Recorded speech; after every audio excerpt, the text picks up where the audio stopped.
সিদ্ধাৰ্থৰ ঘৰৰ আলমাৰীত জুবিন গৰিমাৰ বিবাহৰ নথিপত্ৰ। জুবিন গাৰ্গৰ মাটিৰ কাগজো সিদ্ধাৰ্থৰ ঘৰত। শেখৰৰ ঘৰৰ পৰা জব্দ জুবিনৰ বাহনৰ চাবি আৰচি। জুবিনৰ ৰেঞ্জ ৰোভাৰৰ চাবি ওলাল সিদ্ধাৰ্থৰ ঘৰত। জুবিন গাৰ্গৰ অকাল মৃত্যু সন্দৰ্ভত SITয়ে কৰা তদন্তত পোহৰলৈ আহিছে জুবিন গাৰ্গ অৱহেলিত, প্ৰবঞ্চিত। ঘৰৰ নিগনিয়ে কাপোৰ কুটি কুটি শেষ কৰাৰ দৰে গাৰ ছালৰ দৰে লাগি থকা সকলে জুবিন গাৰ্গ নামৰ সত্তাটোক লুটি পুতি শেষ কৰি পেলাইছিল। ৰহস্যজনক হত্যাকাণ্ডটোৰ তদন্তকালত SITয়ে তদন্তৰ আওতলৈ আনিছিল জুবিন গাৰ্গৰ ঘনিষ্ঠ 7জন ব্যক্তিক। পৰৱৰ্তী সময়ত তেওঁলোকৰ বাসগৃহত অভিযানো চলাইছিল SITৰ দলে। SITৰ অভিযানত ওলোৱা কিছু তথ্যই আপোনাৰ মন মগজুত বহু প্ৰশ্নৰ অৱতাৰণা কৰিব। ভাবিবলৈ বাধ্য হ'ব প্ৰাণৰ শিল্পীগৰাকীৰ হাঁহিমুখীয়া মুখখনৰ পাছফালে কিমান বিষাদ লুকাই আছিল। আমাৰ হাতত পৰা তথ্যমতে 10% কমিশ্যন এজেণ্ট সিদ্ধাৰ্থ শৰ্মাৰ বাসগৃহত অভিযান চলোৱা সময়ত সিদ্ধাৰ্থ শৰ্মাৰ আলমিৰাত ওলাল জুবিন গাৰ্গ আৰু গৰিমা শইকীয়া গাৰ্গৰ বিবাহৰ প্ৰমাণপত্ৰ।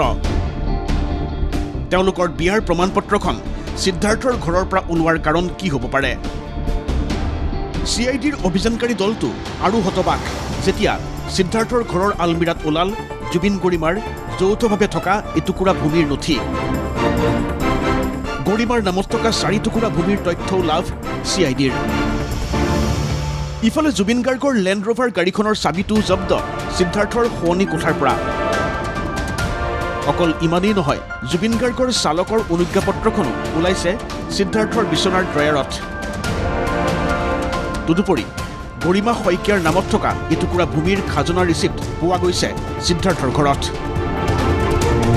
কিয় ইমান মূল্যৱান সম্পত্তিবোৰ গৰিমা শইকীয়াই নিজে নিজৰ ঘৰত ৰখা নাছিল, সেয়া বহু ডাঙৰ প্ৰশ্ন। ইফালে এইটো শেখৰৰ ঘৰত পোৱা গৈছে জুবিন গাৰ্গৰ বাজাৰিঅখনৰ পঞ্জীয়ন পত্ৰ, যিখন বাহনৰ পঞ্জীয়ন নম্বৰ AS01D20806। পঞ্জীয়ন হৈ আছে গৰিমা জুবিন গাৰ্গৰ নামত। সেইখন জব্দ কৰিছে SITয়ে। এনেধৰণেৰে জুবিন গাৰ্গৰ মূল্যৱান সম্পত্তিসমূহ কিয় বিভিন্নজন লোকৰ হাতত উদ্ধাৰ হৈছে তাকে লৈ বিবোধিত SIT। গৰিমা শইকীয়া গাৰ্গে তেনে মূল্যৱান সামগ্ৰীসমূহ কিয় লগত ৰখাৰ প্ৰয়োজন বোধ কৰা নাছিল, সেয়াও ৰহস্যজনক। এপদ সামগ্ৰী কিবা কাৰণত কাৰোবাৰ ঘৰত থাকিব পাৰে, কিন্তু ইমানবোৰ গুৰুত্বপূৰ্ণ সামগ্ৰী কেনেকৈ য'ত ত'ত ওলাব পাৰে তাক লৈ এতিয়া বিপাঙত SIT। পিছে সকলো তথ্যই স্থান পাইছে অভিযোগনামাত। Bureau report ND24। পোহৰলৈ আহিল জুবিন হত্যাৰ আঁৰৰ মূল কাৰণ। কেতিয়াৰ পৰা কেনেকৈ ৰচিছিল জুবিনক হত্যাৰ পৰিকল্পনা? SITৰ চাৰ্জশ্বিটত পোহৰলৈ আহিছে ভয়ংকৰ তথ্য। হয়, প্ৰাণৰ শিল্পীগৰাকী নোহোৱা হোৱাৰ আজি 3 মাহ হ'ল। ইতিমধ্যে SITয়ে জুবিন হত্যাৰ তদন্তকো আদালতত দাখিল কৰিছে বহু প্ৰতীক্ষিত চাৰ্জশ্বিট। আৰু এই চাৰ্জশ্বিটৰ পৃষ্ঠাই পৃষ্ঠাই লিপিবদ্ধ জুবিন হত্যাৰ দস্তাবেজ। 2025 2 অক্টোবৰৰ পূৰ্বে যেনে তেনে জুবিনক হত্যাৰ ব্লুপ্ৰিণ্ট ৰচনা কৰিছিল সিদ্ধাৰ্থ শৰ্মাই। আৰু 19 ছেপ্টেম্বৰতে শেষ কৰি দিয়া হ'ল প্ৰাণৰ শিল্পীগৰাকী। কিন্তু কিয়? কাৰণ 2 অক্টোবৰত জুবিনে সিদ্ধাৰ্থৰ পৰা বিচাৰিছিল টকাৰ হিচাপ। জুবিনৰ সকলো অনুষ্ঠানৰ বন্দোবস্তি কৰিছিল সিদ্ধাৰ্থ শৰ্মাই। চতুৰ সিদ্ধাৰ্থই বিহু কমিটিয়ে হওক বা অন্য কোনোবাই হওক সকলো লেনাদেনা নগদ টকাৰে কৰিছিল।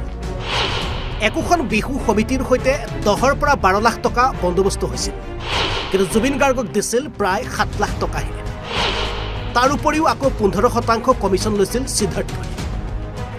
মেনেজাৰ সিদ্ধাৰ্থক অত্যন্ত বিশ্বাস কৰিছিল জুবিন গাৰ্গে, আৰু সেই বিশ্বাসৰ লাভ উঠাই সিদ্ধাৰ্থই চলাই গৈছিল লুণ্ঠন। জুবিনে গম পোৱা নাছিল সিদ্ধাৰ্থৰ সেই লুণ্ঠনৰ কথা। প্ৰতিটো অনুষ্ঠানত 5 পৰা 6 লাখ টকা লুণ্ঠন চলাইছিল সিদ্ধাৰ্থই। আনকি নিজে দামী দামী কাপোৰ পিন্ধি জুবিনক কিনি দিছিল সস্তীয়া কাপোৰ। আনকি ছিংগাপুৰলৈ নিয়া জুবিনৰ বেগত পোৱা গৈছিল জুডিঅ'ৰ পৰা কিনি নিয়া 750 টকীয়া টি-শ্বাৰ্ট। ইয়াৰ বিপৰীতে সিদ্ধাৰ্থে পিন্ধিছিল 44,000 টকীয়া টি-শ্বাৰ্ট। কোটি কোটি টকা উপাৰ্জন কৰিও নিজৰ ঘৰটো বান্ধিব পৰা নাছিল জুবিন গাৰ্গে। কিন্তু জুবিনৰ ঘনিষ্ঠ মহলে সিদ্ধাৰ্থৰ লুণ্ঠনৰ কথা অৱগত কৰিছিল। সাধাৰণতে টকা হিচাপ কৰি থকা নাছিল যদিও সিদ্ধাৰ্থৰ বিৰুদ্ধে কঠোৰ হৈছিল জুবিন গাৰ্গ 2 অক্টোবৰত মানাহত আছিল জুবিনৰ অনুষ্ঠান আৰু সেই অনুষ্ঠান শেষ হোৱাৰ পাছত সিদ্ধাৰ্থক সকলো হিচাপ দিবলৈ কৈছিল জুবিন গাৰ্গে অৱশেষত প্ৰাণৰ শিল্পীগৰাকীকে শেষ কৰি দিয়াৰ পৰিকল্পনা ৰচিছিল সিদ্ধাৰ্থই SITৰ তথ্যমতে শ্যামকানু মহন্ত শেখৰ জ্যোতি গোস্বামী অমৃতপ্ৰভা মহন্তই সহায় কৰিছিল সিদ্ধাৰ্থক অৱশেষত পূৰ্ব পৰিকল্পনা অনুসৰি ছিংগাপুৰত শেষ কৰি দিয়া হ'ল অসমৰ অমূল্য সম্পত্তি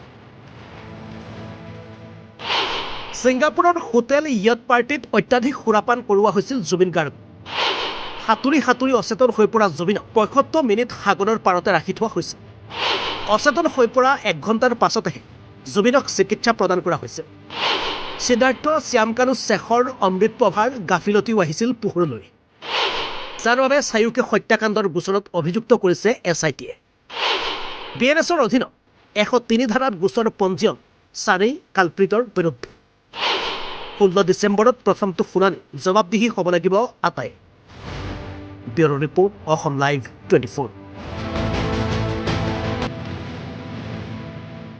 500 টকা দিলে এজনী নাচনী ওলাই গোটেই ৰাতি নাচিব আৰু যদি তাৰ লগত 200 টকা বেছিকৈ দিয়া হয় তেতিয়া নিজৰ দেহটোও বিক্ৰী কৰিব কিন্তু পুৰুষ টকাৰ বিনিময়ত কেতিয়াও বিক্ৰী নহয় নাৰী শুনা এই ৰূপৰ গৰম কিয় দেখুৱাই ফুৰা আজিকালি কিছুমান মহিলাৰ আচৰণে সমাজৰ সকলো মহিলাকে বদনাম কৰে সেয়েহে নিজকে সন্মান কৰক নিজৰ মূল্য বুজক আৰু সমাজকো সন্মান দি আচৰণ কৰক ভিডিঅটো ভাল লাগিলে শ্বেয়াৰ কৰিব লগতে পেজটো ফলো কৰি দিব আজিকালি এনেকুৱা ধৰণৰ AI ভিডিঅ'বিলাক বহুত বেছি ভাইৰেল হ'ব ধৰিছে আৰু মানুহে বহুত বেছি মানে চাবলৈ ধৰিছে মানে ভাল লাগে কিছুমান কথাবিলাক মানে ভাল লাগে সেয়েহে মানুহবিলাকে নেকি চাবলৈ ধৰিছে নেকি আজিকালি মানে ফেচবুকটো খুলিলে এনেকুৱা ধৰণৰ AI মানে বনোৱা ভিডিঅ'বিলাকে দেখা পাওঁ কিন্তু কথাবিলাক মানে একদম মানে গঠনমূলক কৈছে মানে ভাল কথাই কৈছে বাৰু ইয়াত কোনো বেয়া কথা কোৱা নাই কিন্তু আজিকালি এনেকুৱা ধৰণৰ AI ভিডিঅ'বিলাক মানে বহুত বেছি মানুহে চাবলৈ ধৰিছে বা ছাপোৰ্টো কৰিছে কিছুমান ভাল কামত ব্যৱহাৰ কৰিছে আৰু কিছুমানে বেয়া কামত ব্যৱহাৰ